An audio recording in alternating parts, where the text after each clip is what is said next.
வணக்கம். இன்றைய காணொளியில் நம்ம என்ன பார்க்க போறோம்னா, லானின ஆண்டுகளை கடந்து தற்போது எல்லினோ உருவாக இருக்கு. அக்டோபர் மாதம் எல்லினோ உருவாகி அது 2027ஆம் ஆண்டு வலுப்பெற இருக்கு. இதன் தாக்கத்தினால இந்த கோடை காலம் எப்படி இருக்கும், வரக்கூடிய நாட்கள்ல வானிலை எப்படி அமையும் என்பது குறித்து தான் பார்க்க இருக்கிறோம். முதல்ல நம்ம பார்த்துருவோம் எல்லினோனா என்ன அப்படின்னு. இந்த எல்லினோ, லானினா இது எல்லாமே கடல்ல இருக்கக்கூடிய வெப்பநிலையை அளவிடுறது தான். குறிப்பாக பார்த்தோன்னா பசிபிக் பெருங்கடலின் கிழக்கு பகுதி மற்றும் மத்திய பகுதிகளில் கடல் வெப்பநிலை இயல்பை விட குறைவாக பதிவாகும் போது அதை நம்ம லானினா அப்படின்னு நம்ம சொல்லுவோம். இப்போ இங்கே பார்க்குறோம், இந்த நீல நிறத்தில் இருக்குது இயல்புக்கு குறைவான வெப்பநிலை. அதுவே பசிபிக் பெருங்கடலின் கிழக்கு பகுதி மற்றும் மத்திய பகுதிகளில் வெப்பநிலை இயல்பை விட அதிகரிக்கும் போது, இங்கே பார்த்துட்டு இருக்கோம் வெப்பம் அதிகரித்து வருது அந்த கிழக்கு பகுதிகளில். இந்த வெப்பநிலை இயல்பை விட அதிகமாக இருக்கும்போது அதை எல்லினோ அப்படின்னு நம்ம சொல்கிறோம்.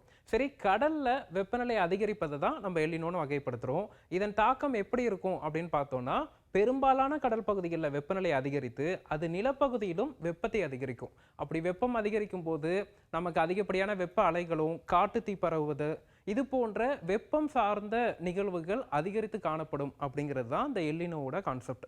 இது பசிபிக் பெருங்கடலில் இருக்கக்கூடிய நிகழ்வு தான் எல்லினோ, லானினா. நம்ம இந்திய பெருங்கடல் எடுத்துட்டோம்னா இங்கும் இதே வெப்பநிலையை கணக்கிட்டு நம்ம பாசிட்டிவ் ஐஓடி, நெகட்டிவ் ஐஓடி அப்படின்னு நம்ம சொல்லுவோம். ஸோ எப்பெல்லாம் இங்கே எல்லினோ உருவாகுதோ அப்போ இந்திய பெருங்கடலில் நேர்மறை ஐஓடி உருவாகும். நேர்மறை ஐஓடினா என்னன்னா, நமக்கு இந்திய பெருங்கடலின் மேற்கு பகுதி, இந்த பகுதி வெப்பம் அதிகமாகவும் இந்த பகுதியில் கிழக்கு பகுதிகளில் வெப்பம் குறைவாகவும் பதிவாகும். ஸோ இதுதான் நமக்கு இந்த எல்லினோ, லானினா மற்றும் அந்த இந்திய பெருங்கடல் அமைப்புகள். சரி, இதன் தாக்கம் எப்படி இருக்க போகுது அப்படின்னு நம்ம பார்த்தோன்னா, இந்த ஆண்டு பார்த்தோன்னா நமக்கு 2026 அக்டோபர் மாதம் எல்லினோ உருவாகும்னு எதிர்பார்க்கப்படுது. இப்போ உருவாகக்கூடிய அந்த எல்லினோ 2027ஆம் ஆண்டு தீவிரமடைய இருக்கு. அப்படி பார்க்கும்போது வரக்கூடிய மாதங்களில் படிப்படியாக கடல் சார்ந்த வெப்பநிலை எல்லினோ நோக்கி மாறும் அப்படின்னு நம்ம எதிர்பார்க்கலாம். இதன் தாக்கம் எப்படி இருக்கும் அப்படின்னு பார்ப்பதற்கு முன்னதாக கடந்த ஆண்டுகளை பார்க்கும்போது 2020, 2021, 22, 24, 25 ஆகிய 5 ஆண்டுகள் லானினா ஆண்டுகளாக அமைந்திருக்கு. இதற்கு முன்னதாக 2023ஆம் ஆண்டு மட்டும் ஒரு குறுகிய கால எல்லினோவை 2023 அக்டோபர் தொடங்கி 2024 ஏப்ரல் மாதம் வரைக்கும் நம்ம பார்த்திருந்தோம். அந்த 2 ஆண்டுகளுமே வெப்பமான ஆண்டாக பதிவானதையும் நம்ம பார்க்க முடிஞ்சிச்சு. அதனை தொடர்ந்து கிட்டத்தட்ட ஒரு 4-5 ஆண்டுகள் லானினாவை தொடர்ந்து தற்போது ஒரு முழுமையான எல்லினோ, அதுவும் ஒரு 2 ஆண்டுகள் நீடிக்கக்கூடிய ஒரு எல்லினோ உருவாக இருக்கு. இது தமிழகம் மட்டுமல்லாது, இந்தியா மட்டுமல்லாது, உலகளாவிய ஒரு தாக்கத்தை ஏற்படுத்தும் அப்படின்னு எதிர்பார்க்கப்படுது. ஒட்டுமொத்த உலகத்திலுமே இதுவரைக்கும் பதிவான வெப்பநிலை என்பது 2027ஆம் ஆண்டு அதிகப்படியாக பதிவாவதற்கும், இதுவரை நம்ம பார்த்த வெப்ப அலைகள், வெப்பத்தின் தாக்கம் 2027ல் அதிகரித்து காணப்படுவதற்கும் வாய்ப்புகள் இருக்கு. அதற்கு முன்னதா இந்த ஆண்டு கோடைக்காலம் எப்படி இருக்கும் அப்படிங்கிறத பார்த்துருவோம். குறிப்பாக பார்த்தோன்னா, மார்ச் மாதத்தில் வரக்கூடிய நாட்களில் இரவு நேர பனிப்பொழிவும் குளிரும் குறைந்து படிப்படியாக வெப்பநிலை அதிகரிக்கும் அப்படின்னு எதிர்பார்க்கப்படுது. மார்ச் மாதம் தொடங்கி மே மாதம் வரைக்கும் இந்த வெப்பத்தின் தாக்கம் அதிகரித்து காணப்படும்.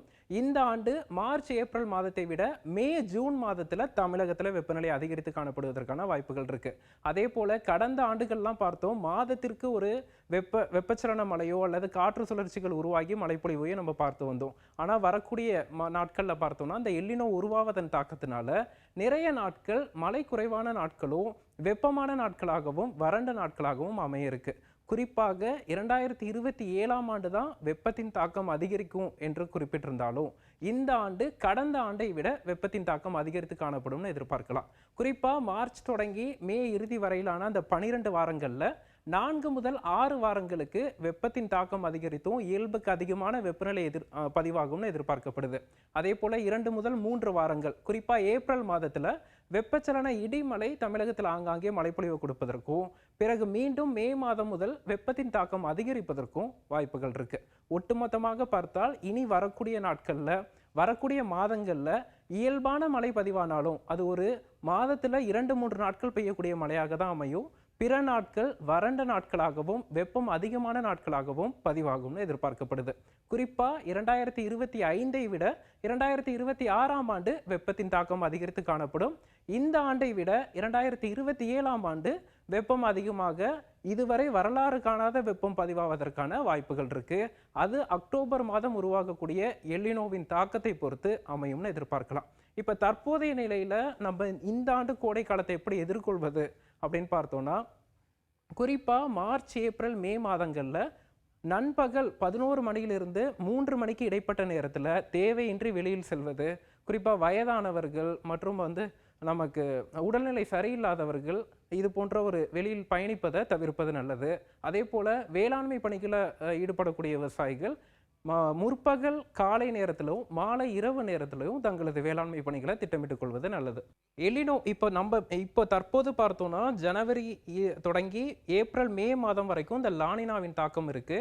அதன் பிறகு மே மாதம் முதல் சமநிலைக்கு வருது. ஏப்ரல், மே மாதங்கள்ல சமநிலையிலும் அதனை தொடர்ந்து ஜூன் மாதம் தொடங்கி அக்டோபர், நவம்பர் மாதத்துல அந்த எலினோ படிப்படியாக உருவாவதை நம்ம இந்த படத்துல பார்க்கலாம். குறிப்பா இந்த ஆண்டு செப்டம்பர், அக்டோபர் மாதங்கள்ல தான் எலினோவின் தாக்கம் உருவாகும்னு எதிர்பார்க்கப்படுது. இந்த கோடை காலத்திலும் இந்த எலினோவின் தாக்கம் இருக்கும். அதே போல தென்மேற்கு பருவமழை காலத்திலும் இந்த எலினோவின் தாக்கம் இருக்கும் அப்படின்னு நம்ம எதிர்பார்க்கலாம். இயல்பாகவே எலினோ காலகட்டத்தில் தென்மேற்கு பருவமழையில மழைப்பொழிவு மிக குறைவாக தான் பதிவாகும். அதே போல பல இடங்களில் தண்ணீர் தட்டுப்பாடு ஏற்படுவதையும் பார்க்க முடியுது. அதன் காரணமாக இனி வரக்கூடிய நாட்களில் நம்ம எல்லினோ உருவாகும் வரை காத்திருக்காமல் இன்று முதலே தண்ணீரை சேகரிப்பதும் தண்ணீரை மிக சிக்கனமாக பயன்படுத்துவதும் அவசியமாக பார்க்கப்படுது.